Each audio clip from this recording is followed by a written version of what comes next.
One of the most interesting things about Penelope and Odysseus is that unlike so many of our Greek heroines, Penelope chooses to be with Odysseus. After Odysseus had successfully won Penelope's hand, her father Icarius began to have second thoughts.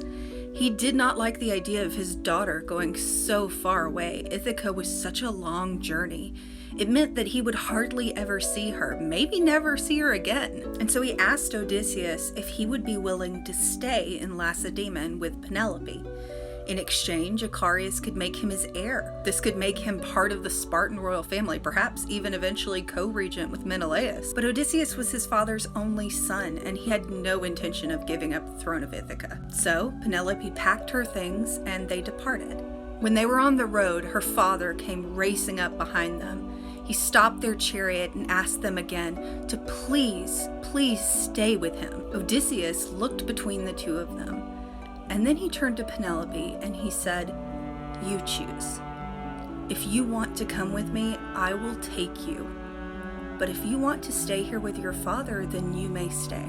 Penelope looked back at her father.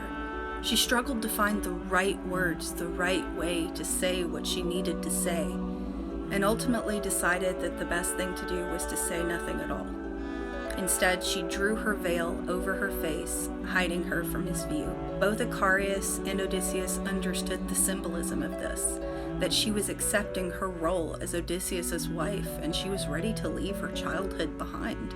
Odysseus and Penelope continued on to Ithaca to begin their married life, and on the spot where she made her choice, her father built a statue of Idos, the representation of modesty, humility, and respect. And so Penelope chose Odysseus, and she would keep choosing Odysseus for the rest of their lives together, even for 20 years after he left for Troy.